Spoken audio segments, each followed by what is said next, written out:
Hello, good morning, good morning. Sa araw na to, tayo po ay magluluto ng patatim. Isang espesyal dito sa amin sa mga lugar ng Kapampangan.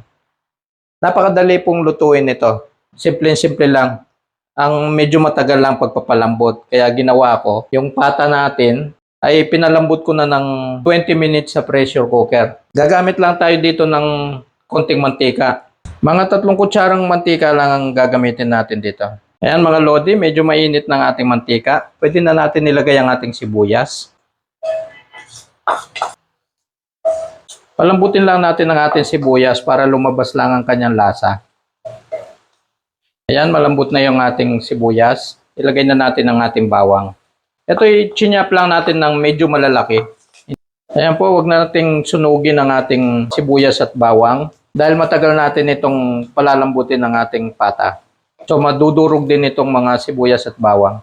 At ngayon meron tayo dito shiitake mushroom. Try itong gagamitin natin dito pero binabad ko na ng kalahating oras sa tubig. Tapos iniwa ko lang ng kalahati. Isama natin to sa paggisa para lumabas ang lasa ng shiitake mushroom. Lalagyan din natin ito ng 2 pirasong star anise. At ngayon po maglalagay tayo ng sweet soy sauce. 2 kutsarang sweet soy sauce lang gagamitin natin. Siyempre maglalagay din tayo ng regular soy sauce. Mga 3 kutsara niyan. 1 kutsarang brown sugar. Ito po optional lang. Chili flakes. Pinch lang po. Maglalagay tayo ng laurel. Papaalis din ito ng lansa. Mga 3 piraso.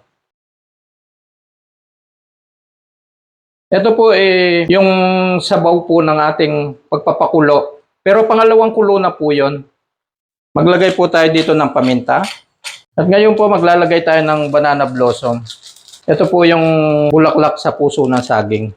Dried na banana blossom po ginamit natin dito. At ngayon po ilalagay na natin ang ating pata.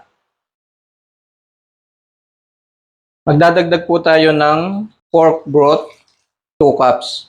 Bali, 4 cups po ang pork broth natin yan. Ayan po, takpan lang natin hanggang sa lumambot ang ating baboy. Dahil yan po pin-pressure cooker na natin, mga 1 oras na lang po yan luto na. Pero kung hindi po ninyo ipi-pressure cooker yan, abutin ng mga 2 oras bago lumambot ang baboy. Paminsan-minsan po, kailangan nating buhusan ng sauce sa ibabaw ang ating karne para ma-marinate. And paminsan-minsan, babaligtarin natin. Kailangan po kasi natin dito pantay ang kulay. Okay mga lodi, i-check na natin ang ating pork patatim. Napakaganda. Buhusan lang natin sa taas ng sarsa. Ayan, napakabango po. Amoy na amoy ang star anise at saka yung shiitake mushroom.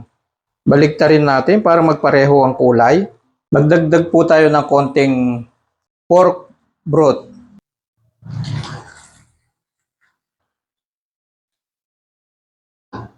Takpan lang po natin ulit. Mga 5 minutes lang to.